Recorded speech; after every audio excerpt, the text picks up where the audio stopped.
Let's run another attack that I think it is particularly bad.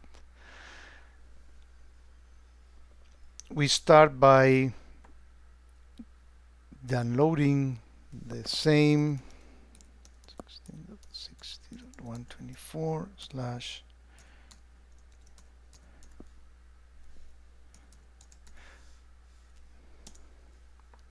and we save the file.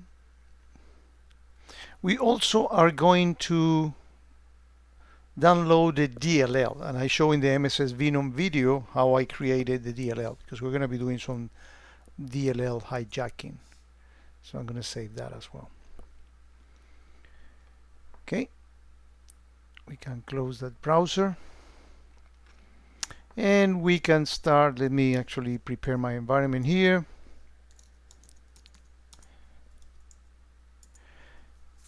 And let's start by running the traditional, I hope by now, traditional attack. And we get a session open. Let's go into it interactively. Interactively 1. Let's get a shell.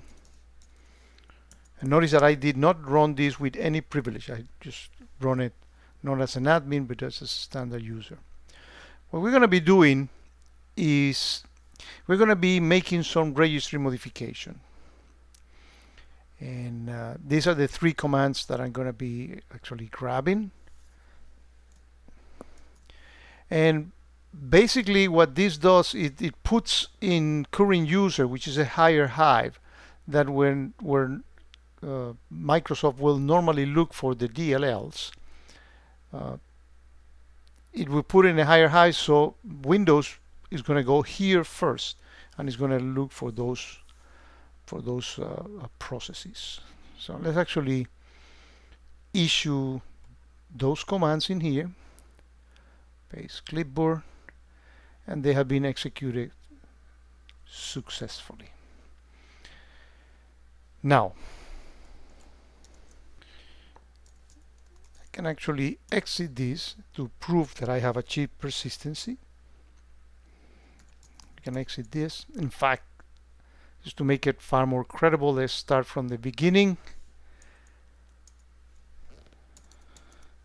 to make sure that the persistency is actually as good as it gets. So we are going to be, because remember that in the path we need to have this mylove.dll under the current user download directory. What we're going to be doing is that we are going to be moving that over there. Let's put it there. Okay. Now what you're going to see is that whenever I start a process, in this particular case I'm going to do with the event viewer, which is a high priority system right, not even admin rights, we should get a session established here.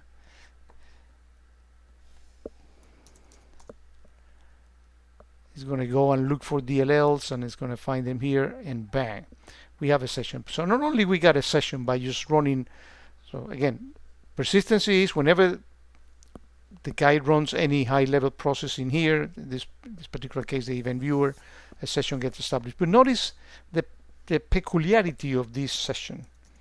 Let's actually go into session 1 and let's try to do get system. And I have never escalated privilege before. I just inherited the privileges of event viewer, and that's what the term typically hijacking in Windows is, when you make Windows look for a DLL in a place that is not the one where the original ones are. So we are putting the mylove.dll actually hijacking or working for another one. So if I do get system, no problem. I can do hash dump.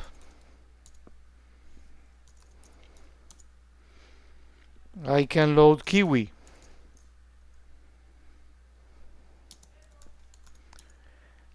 I can do credential dumping. Here's the password of the machine. So I can do basically whatever I want. I can clear the logs. clear event viewer logs. So again, the beauty of this is we never escalated the privilege. We did not bypass the UAC. We didn't have to do any of that. All we need is do a DLL hijacking, and we got a full session. What is it that QReader has been able to see from this? Let's actually go to my QReader system. It was clean. This is not actually my QReader CE, is my other QReader system.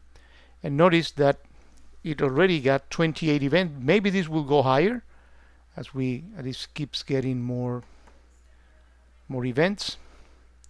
Let's display the rules that have. Notice all the things that have been detected. All you need is one, and for this to work. And again, this is my one of the videos. Remember, I said don't use Metapret. Don't think that using Metapreter is a good tool for hacking, because it's not hard to detect, and QReader has rules for detecting that.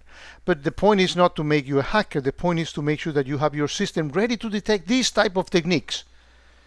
Thinking of the MITRE attack framework, you need to detect these type of behaviors, these type of techniques, because when they are used, they are bad. In almost all the cases, if there might be a false positive, that it might be worth investigating. One thing that is worth mentioning is that in here we have Windows Defender running, right? And didn't detect any of that. Didn't prevent, actually not detect, but actually prevented that.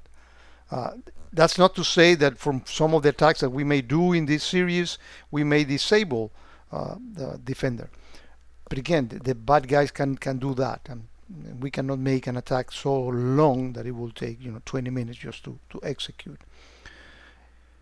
And the other thing is that we have the firewalls, because these things we initiated out. The firewalls are not going to protect us. But again, in some cases, we may, for some attacks, we may decide to disable the Windows firewall. But it's some points. Again, a nasty attack that allows me to get full privileges, escalate privileges from just a single click, or simple execution of opening a spreadsheet, a Microsoft Word document, etc.